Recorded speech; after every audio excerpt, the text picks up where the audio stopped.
মাননীয় প্রধানমন্ত্রী শেখ হাসিনার আরও কতগুলো যে অর্জন আছে ভারতের সাথে দ্বিপাক্ষিক সম্পর্কের ক্ষেত্রে, সেটাও বলি। এই যে সমুদ্র সীমা, এটা কে জয় করেছেন? বঙ্গবন্ধু কন্যা শেখ হাসিনা। বিএনপি জামাত ক্ষমতায় ছিল, কখনো তো উদ্যোগও নেয়নি। ভারতের সাথে এইটা মিয়ানমারের সাথে জয় করেছেন থার্ড পার্টিতে যে, এবং শুধু জয় করে দখলে নেননি, উনি এটা সুরক্ষার জন্য সাবমেরিন কিনে এনেছেন। এবং খেয়াল করে দেখুন কোথা থেকে এনেছেন, চাইনিজ সাবমেরিন এনেছেন। আপনারা জানেন যে ভারতের সাথে চায়না দ্বিপাক্ষিক কিছু টেনশন আছে, তারপরও জননেত্রী শেখ হাসিনা কিন্তু এখানে কম্প্রোমাইজ করেননি। তো এটা কি নতজানু পররাষ্ট্রনীতি বলে এটাকে? আর কিভাবে নতজানু পররাষ্ট্রনীতির সংজ্ঞা আপনি সংজ্ঞায়িত করবেন?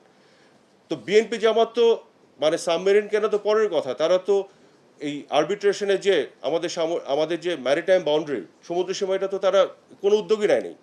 তারপর আপনি আসেন, মাননীয় প্রধানমন্ত্রীর নেতৃত্বে গত 15 বছরে ল্যান্ড বাউন্ডারি এগ্রিমেন্ট করেছি ভারতের সাথে। আমরা আমাদের স্থল সীমার বিরোধ নিষ্পত্তি করেছি, এবং এই নিষ্পত্তির ফলে একটি কথা অনেকে বলে না, আমাদের যে আয়তন বাংলাদেশে, সেখানে 10,500 একর জমি যুক্ত হয়েছে, আমরা লাভবান হয়েছি।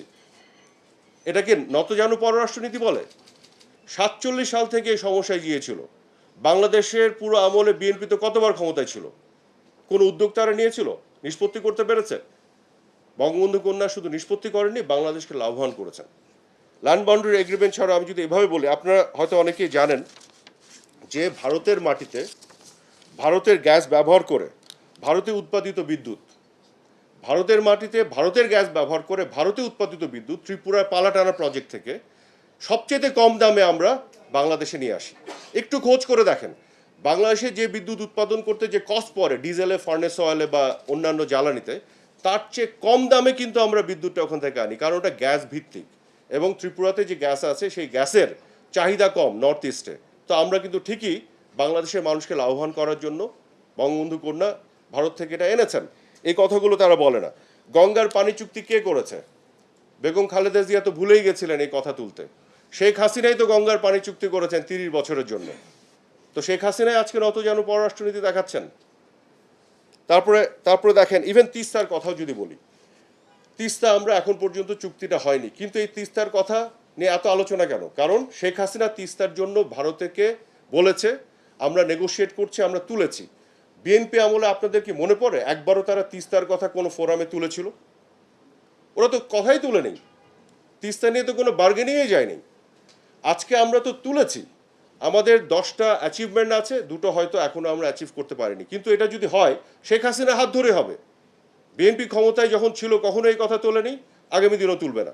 ওরা শুধু আওয়ামী লীগের ব্যর্থতাগুলো তুলে ধরার চেষ্টা করে, এবং বিকৃতভাবে, অসত্য এবং মিথ্যাচারের মাধ্যমে। আর আমরা তো এটাও জানি, ভারতকে গ্যাস দেওয়ার মুচলেকা দিয়ে তারপরে 2001 সালে তারা কীভাবে ক্ষমতায় এসছে, এটাও আমরা জানি। এখন আমি বিএনপিকে কতগুলো কথা বলতে চাই। আমি বলতে চাই যে বিএনপি আপনাদের